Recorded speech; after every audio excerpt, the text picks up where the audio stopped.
On First at 9 this Monday, the 13th of October 2025. Court confrontation. Police constable accused of assaulting a lawyer at the Mount Lavinia Magistrates Court granted bail. Senior counsel who reprimanded the constable evading arrest. Police informs court. Foreign inflows. Sri Lanka receives over $600 million in workers' remittances in September 2025, marking a 25% increase from last year. High praise.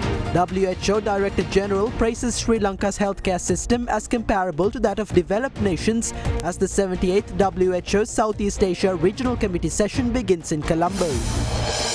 Hope of peace. Israel and Hamas exchange hostages, raising hopes for sustained peace in the Gaza Strip. Kalin baby so rupial 90කට. Kalin baby podi හැමෝටමයි.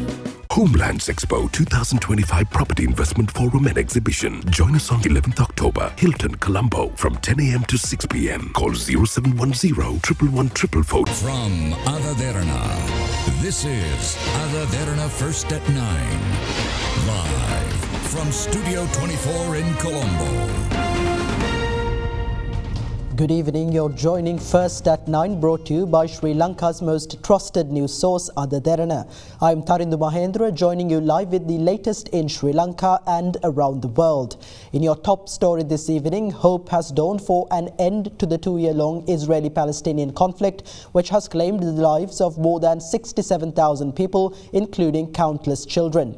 In a moment of profound significance, the final 20 Israeli hostages who remained alive after 2 years in Hamas captivity were released and handed back to Israel today, as Israel simultaneously released around 2,000 Palestinian detainees. Marking this historic occasion, US President Donald Trump arrived in Israel, where he is to be recognized with the nation's highest honor in appreciation of his role in advancing the peace process. A new era of peace began in the Middle East today, marking the culmination of diplomatic efforts spearheaded by US President Donald Trump and the international community. The long-awaited peace initiative aimed at halting the decades-old Israeli-Palestinian conflict that has plagued the region officially took effect today. Among the Israeli hostages held by Hamas for over 2 years, only 20 remained alive, all of whom were handed back to Israel today in a historic gesture. This monumental event, anticipated for years, was broadcast live throughout the nation. Thousands of Israelis gathered in major cities to witness the long-sought moment of reconciliation. Crowds assembled at the site of the Nova Carnival, once a key target of the Hamas assault, where emotions ran high as scenes of the exchange unfolded. The International Committee of the Red Cross facilitated the transfer of the hostages from Hamas to an Israeli Special Forces unit. The freed captives were then taken to the Reem military base under Operation Returning Home. Tearful reunions followed, with parents speaking to their children for the first time since their release.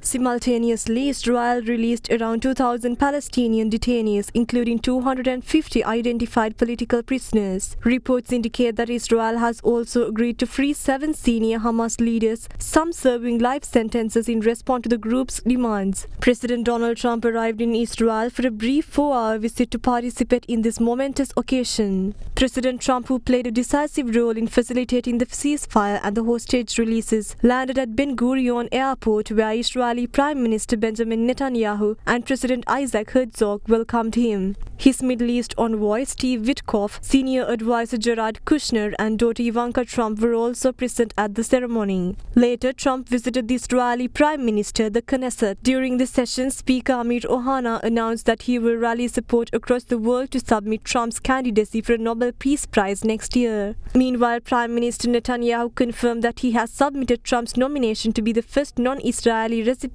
of the Israel Prize, the country's highest award. Donald Trump is the greatest friend that the state of Israel has ever had in the White House.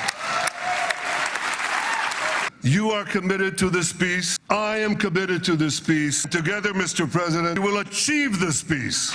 I have submitted your nomination to be the first non-Israeli recipient of the Israel Prize, Israel's highest award. As to that other prize, Just a question of time. You'll get it. I want to express my gratitude to a man of exceptional courage and patriotism. You know who I'm talking about. There's only one. Prime Minister Benjamin Netanyahu. Bibi, please stand up. And he is not easy, I want to tell you. But that's what makes him great. Do you think we settled 8 wars in 8 months? I'm now including this one. It's a good feeling. Isn't that nice to say? Hostages are back. It feels so good to say it. Now at last, not only for Israelis, but also for Palestinians and for many others, the long and painful nightmare is finally over. Have plagued the region for decades now stand weakened, isolated, and totally defeated. 2 Israeli lawmakers who displaced a poster reading genocide during Trump's speech at the Knesset were promptly removed from the hall. Trump then met with the families of the released hostages before departing for Egypt to attend the Gaza Peace Conference. The summit is expected to host several world leaders, including the President of Egypt, French President, British Prime Minister, German Chancellor, the Prime Minister of Italy, the Prime Minister of Spain, and the UN Secretary General. While Israeli Prime Minister Netanyahu and Hamas representatives will abstain from the event, Palestinian Authority President Mahmoud Abbas will represent the Palestinian side. After 2 years of relentless conflict that claimed nearly 70,000 innocent lives, including children, and left countless others in despair, the guns have finally fallen silent. If this peace endures, it will not be remembered merely as a political achievement but as a golden chapter in human history. Director General of the World Health Organization, Dr. Tedros Ghebreyesus, praises Sri Lanka's healthcare system as being of a remarkably high standard comparable to that of developed nations, despite the island itself being classified as a lower middle-income country. He made these remarks while addressing the World Health Organization's Regional Committee for Southeast Asia, which commenced today in Colombo. The 78th session of the World Health Organization's Regional Committee for Southeast Asia began in Colombo this morning with WHO Director General Dr. Tedros Adhanom Ghebreyesus, Speaker Dr. Jagat Wickramaratne, Minister of Health Dr. Nalinda Jayatissa, and health ministers and ambassadors from 9 countries in attendance. On behalf of His Excellency Anukumar Sanayaka, the President of the Democratic Socialist Republic of Sri Lanka and the people of Sri Lanka, it's my great privilege and honor to warmly welcome all of you to Colombo for the 78th session of the WHO Regional Meeting for Southeast Asia. This Regional Committee is the highest decision-making body for health in our region. The discussions we hold here over the coming days will influence the health and well-being of nearly 2 billion people who live in this region, strengthening health systems, building resilience against health emergencies, addressing the growing burden of non-communicable diseases, tackling antimicrobial resistance, and harnessing digital innovation to advance equity and access. These are challenges no country can face alone. They require solidarity, knowledge sharing, and collective action. The Health Minister, Secretary to the Ministry of Health Dr. Anil Jayasinghe and Director General of Health Services Dr. Asela Gunawardena presented the Sri Lankan publication on health to the invitees. We are preparing to launch the National Health and Wellbeing Policy and the National Health Strategic Plan for 2026 to 2035, outlining our commitment for the next decade, not only to improve health outcomes, but also enhance well-being across life course. We place primary health care at the center of our vision. In doing so, we reiterate our commitment to achieving the health-related SDGs. The last time I was here in Colombo was for World Health Day 7 years ago in 2018. That year was WHO's 70th birthday, but it was also Sri Lanka's 70th anniversary of independence. So I was here to celebrate both WHO and Sri Lanka. And I congratulate Sri Lanka for its many achievements in public health since independence, especially focused on healthcare in this country has been free at the point of delivery since 1952, very shortly after independence. Although Sri Lanka is classified as a lower middle income country, it had the health have profile of many high-income countries. Almost every woman who gives birth does so with a skilled birth attendant. Almost every child receives routine immunizations. You have defeated malaria, eliminated lymphatic filariasis, and maternal and neonatal tetanus. And Sri Lanka was the first country in Asia to ratify the WHO Framework Convention on Tobacco Control, and also the first to fully implement the framework. I recognize that this is an uncertain time for the region. As you all know, these are difficult times for the World Health Organization and our staff as we go through a process of downsizing and restructuring. We have been through a painful process of saying goodbye to a large number of colleagues. These are people who have served the world in many ways and do not deserve to be treated this way. Nevertheless, I see this crisis as an opportunity, and I'm confident WHO will emerge sharper, more focused on its core mandate, and more independent. The police constable remanded for allegedly assaulting a lawyer at the Mount Lavinia Magistrates Court was released on bail today. Meanwhile, the court was informed that the senior counsel who was seen confronting the constable and is being sought for arrest for criminal obstruction of duty is evading police. Against this backdrop, Inspector HTM Tushara, officer in charge of the Mount Lavinia Headquarters Police Station, has been transferred to general duties in the Medical Services Division with immediate effect. The incident, which occurred on October 10th, gained attention after a video went viral showing senior counsel Gunaratna Vaninayaka publicly reprimanding the constable. The video sparked public debate and allegations that the counsellor had pressured the Inspector General of Police to order the constable's arrest. However, the Police Media Division refutes such allegations, stating that no direct contact occurred between the counsel and the IGP and that the arrest was made on the direct orders of the magistrate. When the constable, who was under remand custody, was produced before the Mount Lavinia Magistrate Court, the Mount Lavinia Headquarters Station informed the court that statements from witnesses, including police officers and the driver of a prison bus, did not support claims and that the constable had assaulted the lawyer. As the charges are bailable, officers had no objection to the suspect's release. In contrast, President's Counsel Shanaka Ranasinghe, representing the complainant, presented a video allegedly showing the constable admitting to striking the lawyer. He requested that the Attorney General take over the investigation and review the files. Deputy Solicitor General Vasantha Pereira, representing the AG, emphasized the need to avoid escalation between law enforcement and the legal community, supporting bail to resolve tensions. Accordingly, Mount Lavinia Magistrate Pasan Amarasena released the suspect on 2 sureties of 100,000 rupees each and referred the case to the mediation board. He also stated that he had been informed that the CCTV system at the court premises was not operational and therefore it was not possible to obtain footage for further investigations. Meanwhile, police submitted a further report alleging misconduct by attorney Gunaratna Vaninayaka, accusing him of obstructing the constable's duty and using obscene language during the incident. Investigators claim Vaninayaka has evaded police summons and may be attempting to flee the country and requested a travel ban. President's Counsel Anura Maddegoda, appearing for Vaninayaka, strongly denied the allegations, calling the move a targeted attempt to arrest a senior counsel. He assured the court that his client would appear voluntarily. The magistrate declined to issue an order preventing arrest and reminded police they are free to proceed legally if the suspect fails to cooperate. The case is scheduled to be taken up again on November 17th. Meanwhile, leader of the Pivituru Helaurume, Uday Gammampila, raises concern that the Inspector General of Police publicly declaring support for the constable accused of assault at the Mount Lavinia Magistrates Court undermines public trust in investigations into the incident. Speaking at a press briefing in Colombo today, Gammampila also urged immediate disciplinary action against officers responsible for publicising former parliamentarian Wimal Weerawansa's statement to the police. The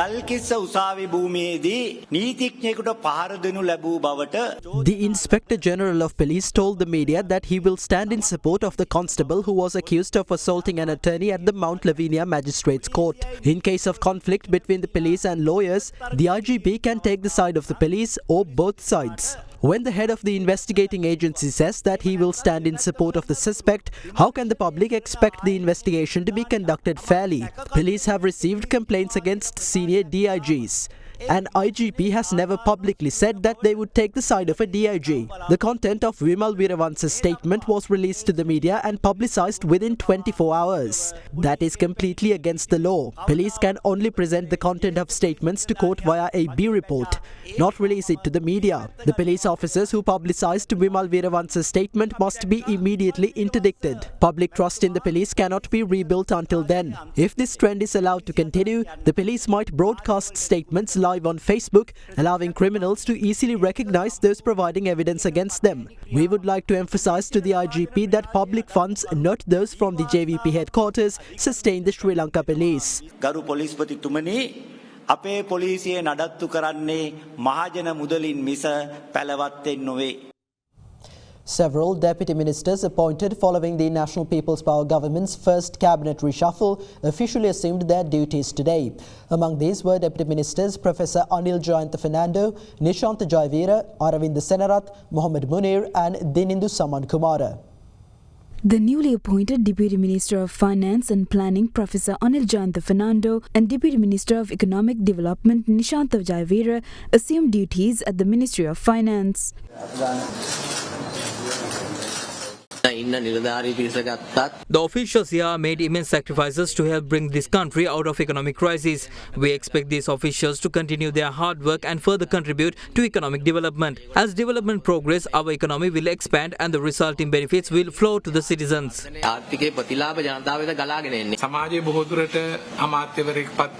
Society often views ministerial portfolios as a privilege, and when these portfolios are changed during a reshuffle, it is seen as a loss of a privilege. This has been the case in previous governments over the past decades. However, we must emphasize that this is not the case in our government. Ministerial and deputy ministerial portfolios or any other ranks are not privileges. Meanwhile, Deputy Minister of Land and Irrigation Aravinda Senarath Vitarana, Deputy Minister of Religious and Cultural Affairs Mohammad Munir and Deputy Minister of Youth Affairs Dinindu Saman Kumara also assumed duties at their respective ministries. In the meantime, former chairman of the Urban Development Authority Kumudulal Bogavatta was appointed the new secretary to the Ministry of Housing, Construction and Water Supply. The government's first cabinet reshuffle became a hot topic in the political arena today. It is because the opposition is executing its duty properly that these developments are taking place. We requested the appointment of a special committee to probe the controversial release of the 323 containers. Just as the appointment of the committee was approved, a cabinet reshuffle took place.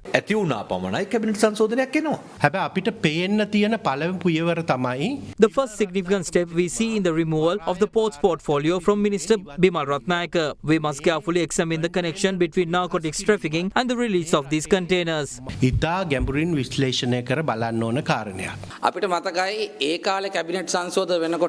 I remember back in the day when cabinet reshuffles happened, the current government used to say, no matter how many times you shuffle the deck, the same cards appear. Now we have to repeat the same statement. An inefficient minister remains unchanged despite being transferred from one ministry to another. They are repeating the same actions that they used to criticize. Did anyone know about the cabinet reshuffle before it was announced? No, they didn't. That demonstrates that there are no internal issues, because if there were, they would have become public. These decisions were known only to our party members. If crises do arise, they will become public. As such, citizens can understand the unity of our party.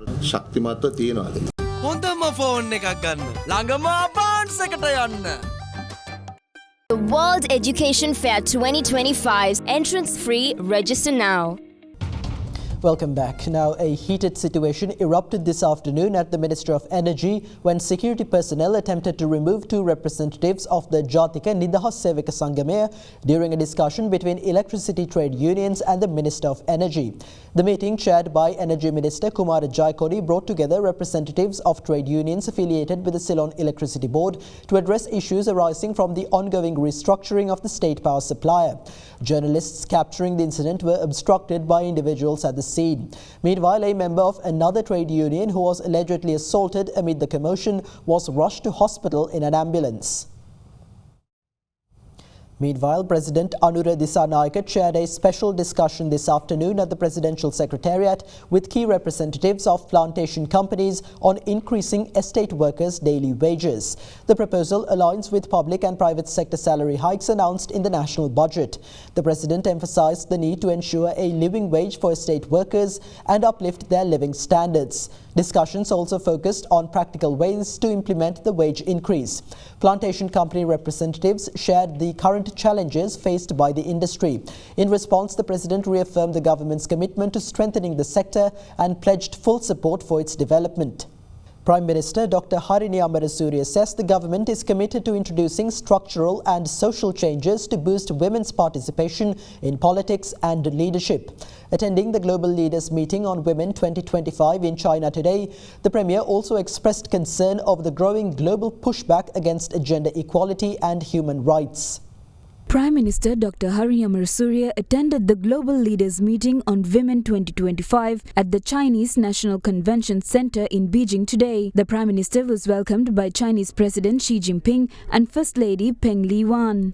My country holds the honor of having elected the world's first female Prime Minister in 1960. Building on that legacy, our recently concluded general elections have paved the way for 22 women from diverse social backgrounds, including those from working class and marginalized communities, to take a place in the country's legislature, the largest number of women to be represented in our parliament. Our government now includes 2 women cabinet ministers, myself among them, as well as women Deputy Minister. We have pledged to create the structural and social changes needed to increase women's political participation and to ensure that women are represented in leadership and decision making. Standing here today, I also note with concern the growing global pushback against gender equality and human rights, which directly shapes what can be achieved at the national level. The gender divide is widening, with increasing numbers of young men gravitating towards right-wing ideologies, thereby undermining the hard-won gains of women's movements. This backlash is at least partly rooted in the failures of neoliberalism. Gender equality is not a women's issue. It is a societal issue that demands attitudinal and behavioral transformation. By embracing gender-sensitive policies and budgets, we can unlock the full potential of every citizen. No woman is safe until every single woman is safe. I invite each and every one of you to join hands in securing this future for the women and girls in our respective countries. The Prime Minister also visited the Forbidden City and the Great Wall of China in Beijing.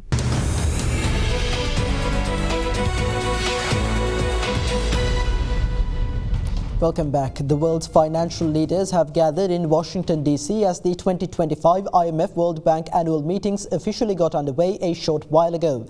The meetings, taking place from October 13th to 18th, will focus on key topics such as global economic growth, inflation, debt sustainability, climate finance and development challenges. The 2025 annual meetings of the International Monetary Fund and the World Bank have kicked off in Washington, D.C., drawing policymakers, central bankers, development experts and civil society representatives from around the globe. IMF Managing Director Kristalina Georgieva delivered the curtain-raiser speech for the 2025 annual meetings. Many people in many places, especially the young, are taking their disappointment to the streets. What is the result? Exceptionally high uncertainty. Globally, it has shot up and continues to climb. Buckle up. Uncertainty is the new normal. It is here to stay. As we know, the world finance ministers and central bank governors would gather at our annual meeting. The most pressing questions will be about the global economic impact of these forces of transformation and the policy turbulence we are experiencing today. Running from October 13th to 18th, the meetings come as countries face a complex set of economic challenges, from rising inflation and debt burdens to climate financing gaps and fragile post-pandemic recovery efforts. Finance ministers, central bankers, economists, other policy experts from over 190 countries are joining in Washington, D.C. to attend the annual meetings of the International Monetary Fund and the World Bank. Here they will discuss ongoing world growth prospects, the risks economies face, and what best countries should do together to mitigate the risks, geopolitical shocks that our countries face. In Sri Lanka too, from Sri Lanka too, we have central bank governor and a team representing Sri Lanka joining in the meetings, and they will discuss how best emerging economies and small states can face these shocks. I'm Indivari Amwatha reporting from Washington DC. The key sessions this week include the Development Annual Meetings plenary featuring remarks from IMF Managing Director Kristalina Georgieva and World Bank President Ajay Banga. Sri Lankan migrant workers have sent a total of $695.7 million in remittances to the country in September this year. According to the central bank, foreign remittances received in the same month last year amounted to $555.6 million, and therefore foreign remittances received in September this year represent a $140.1 million year-on-year increase. Meanwhile, the CBSL stated that the country has received $5.8 billion in foreign remittances during January to September 2025. The amount of foreign remittances received during the same period last year was $4.8 billion, and remittances received so far this year represent an year-on-year increase of $967.9 million. The Colombo bourse began the week in mixed territory today, with foreign investors opening the week as buyers. The ASPI edged up 0.01% to 22,321.08 as a result of price gains in counters such as Dialog Asiata, CT Holdings and Mercantile Investments and Finance. The S&P Sri Lanka 20 meanwhile fell 0.30% to close at 6,207.37. Market turnover crossed 5.6 billion rupees. Foreign participation in market activity remained at subdued levels, with foreigners closing as net buyers, with foreign purchases worth 420 million rupees. Up next is Dinuka Dharmasena from Capital Alliance with a few thoughts to round off our Markets in Weave segment for the week.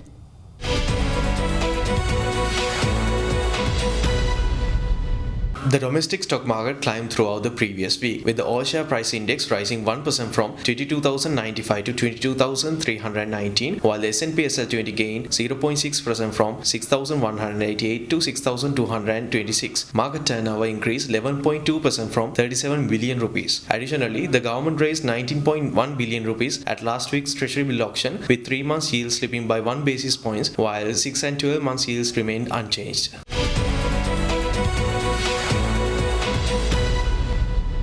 That's all for tonight from First at 9. Thank you for joining. Have a great night.